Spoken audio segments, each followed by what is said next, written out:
harus yakin ya bahwa kalau menimpa sesuatu itu dengan izin Allah. Kalau yang menimpanya karena keburukan kita, izin Allah tapi Allah tidak ridho. Ada izin Allah, ada ridho Allah. Tidak semua izin Allah diridhoi Allah.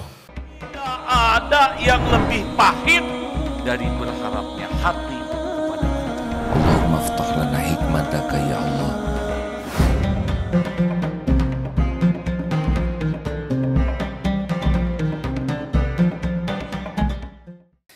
أعوذ بالله من الشيطان الرجيم ما أصابك من حسنة فمن الله وما أصابك من سيئة فمن نفسك وأرسلناك للناس رسولا وكفى بالله شهيدا.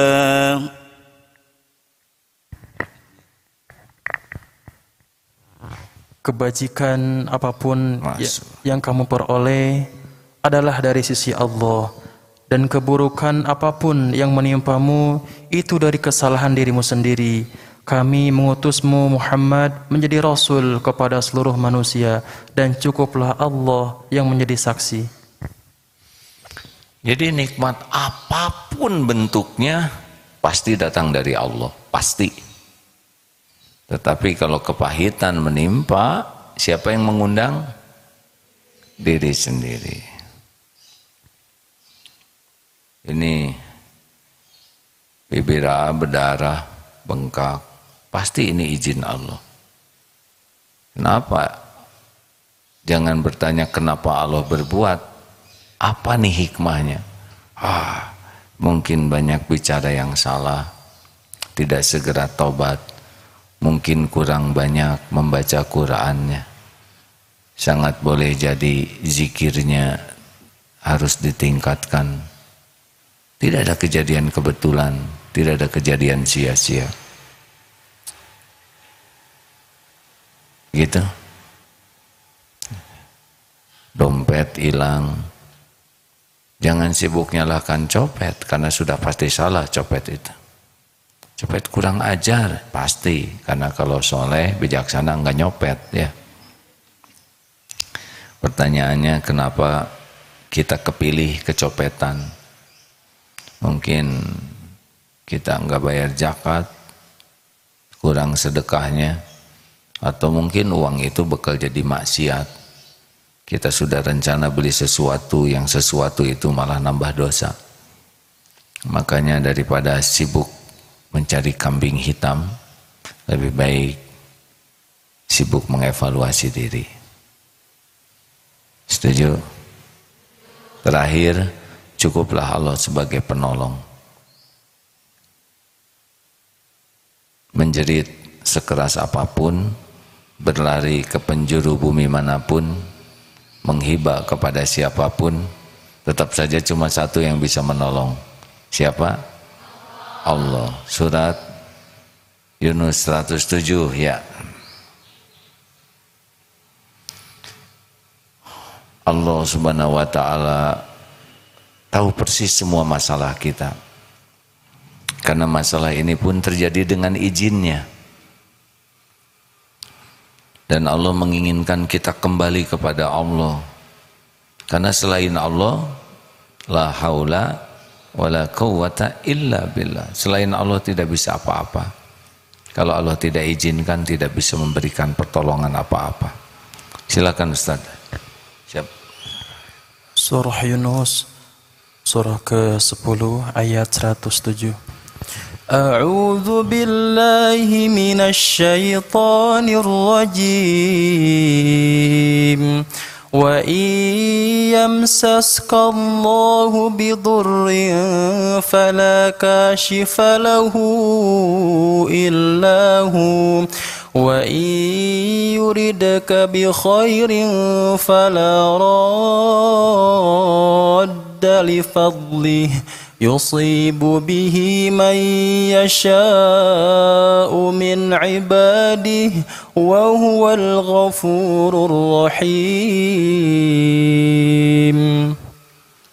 Dan jika Allah menimpakan sesuatu bencana kepadamu, maka tidak ada yang dapat menghilangkan kecuali Dia. Dan jika Allah menghendaki kebaikan bagi kamu, maka tidak ada yang dapat menolak karunia-Nya. Dia memberikan kebaikan kepada siapa saja yang Dia kehendaki di antara hamba-hambanya.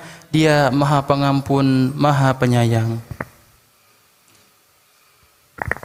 Ada hadisnya yang akan dibacakan. Fadhil Ustaz. Dari Abu Darda radhiyallahu an, dari Nabi sallallahu alaihi wasallam, beliau bersabda, bagi segala sesuatu ada hakikatnya, dan seorang hamba Allah tidak akan dapat mencapai hakikat iman sehingga ia mengetahui bahwa apa yang menimpanya tidak akan meleset darinya, dan apa yang terlepas darinya tidak akan dapat menimpanya. Hadis riwayat Imam Ahmad dan Tabrani.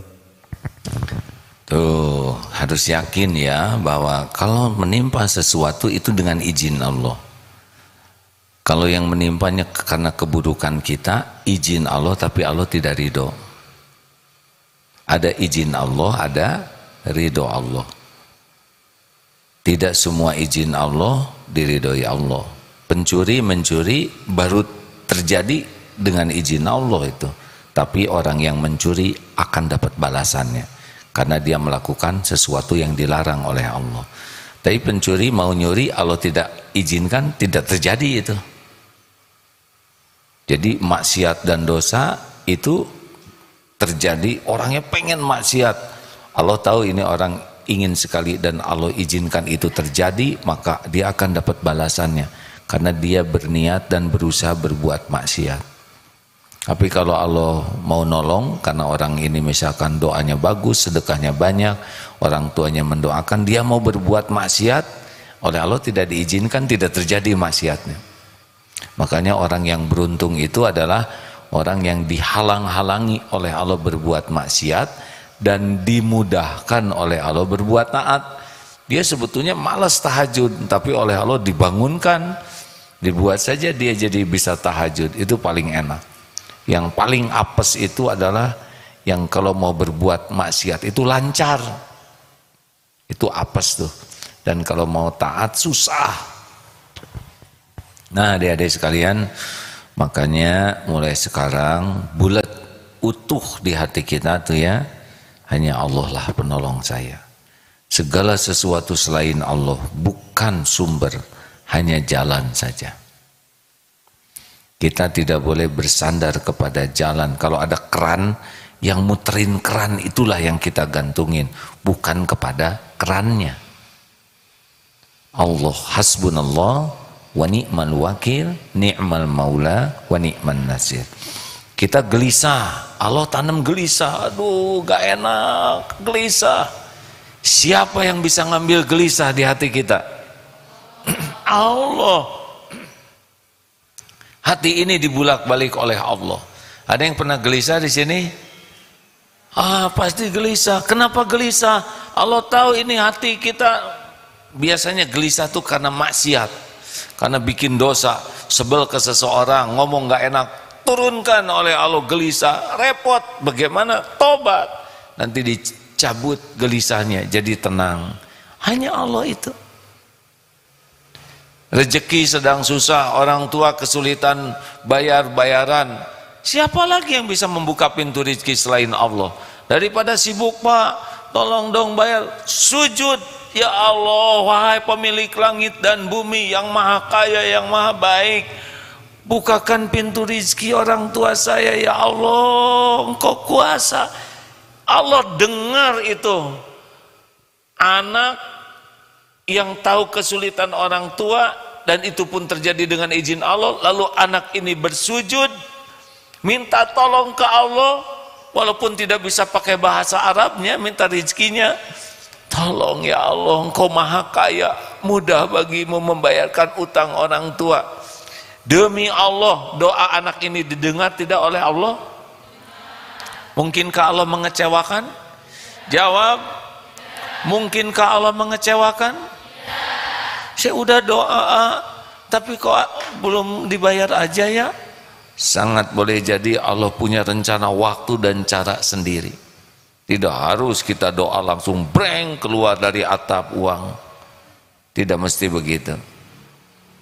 Tapi pasti dilihat oleh Allah, didengar oleh Allah.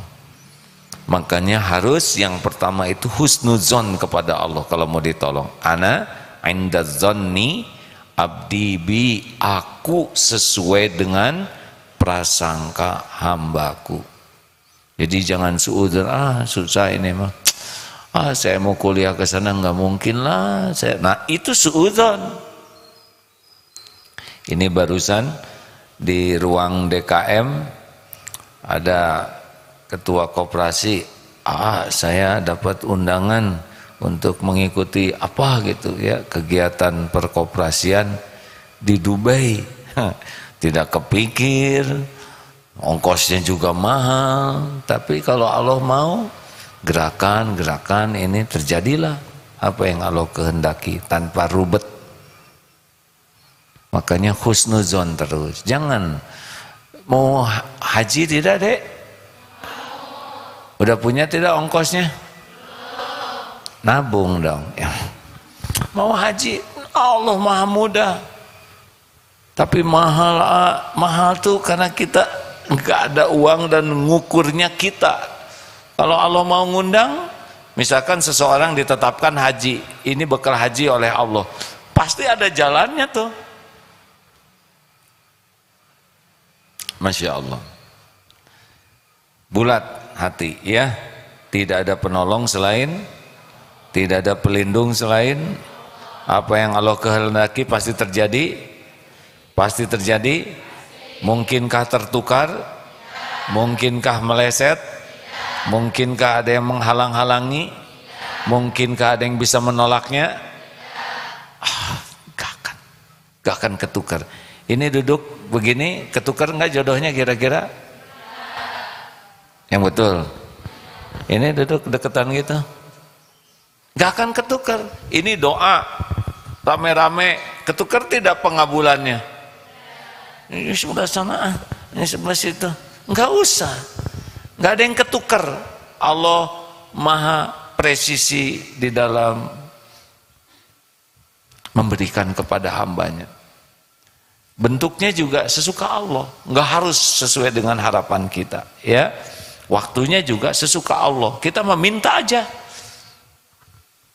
Insya Allah pertemuan yang akan datang bagaimana supaya kita ditolong oleh Allah dengan 5 Apa 5 Obat kuat. 1, tekad kuat dan bulat ya kepada Allahnya. Yang kedua, perbanyak taubat. Ini iklannya buat pertemuan yang akan datang kalau ada umur ya. Kedua, perbanyak taubat. Yang ketiga, jauhi maksiat. Yang keempat, tingkatkan taat. Yang kelima, tebar manfaat. Semua itu lillahi ta'ala. Terima kasih para pendengar yang budiman. Punten, boleh minta Quran, informasi tentang Quran wakaf?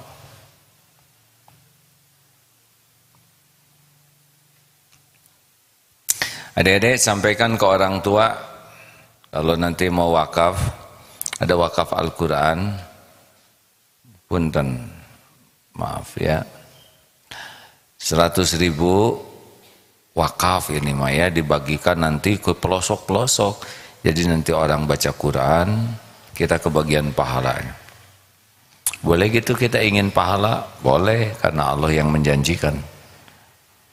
Kalau nanti kontak ke orang tua seperti ini kurang lebih Qurannya, memang 100.000 ini adalah untuk biaya menyampaikan ke pelosok-pelosok, ke yang tidak punya Quran. Kita cetak 20.000 sementara yang pertama. Kalau nanti adik-adik mau, tabungan saya aja mau digunakan untuk, jangan ragu-ragu. Allah lihat tidak yang wakaf? Kira-kira diganti tidak oleh Allah? Jawab. Kita pelit aja dicukupi ya, apalagi dermawan. Jangan suka ragu-ragu ya.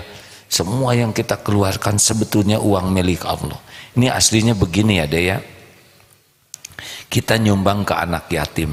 Aslinya sih ya, Allah ngasih rezeki ke anak yatim, kita dijadikan jalan. Jadi bukan saya memberi makan anak yatim. Aslinya sih tidak begitu. Allah memberi makan anak yatim dan kita dijadikan jalan sebagai ujian. Kalau kitanya merasa, aduh terima kasih, emang saya ini kan dermawan, hilang pahalanya. Terima kasih, alhamdulillah Allah yang ngasih, saya sih cuma jadi jalan. Tidak merasa sebagai orang yang berjasa, maka dicatatkan oleh Allah ini amalan kita. Kalau kita ujub, maka kita tidak dapat apa-apa. Wah, Agim dan kawan-kawan ngebangun Darut Tauhid. Tidak, aslinya adalah Allah yang membangun. Jauh sebelum saya lahir sudah tertulis di Lauh Mahfud Darut Tauhid masjid ini. Nah, dalam episode takdir ini terwujud, AA dan kawan-kawan oleh Allah diuji bagian daripada terwujudnya rencana Allah ini. Kalau merasa ini jerih payah saya, ini perjuangan saya, red aja, nggak ada pahalanya. Makanya kita berusaha untuk beramal, tapi kalau sudah jadi amal, kita harus menghilang.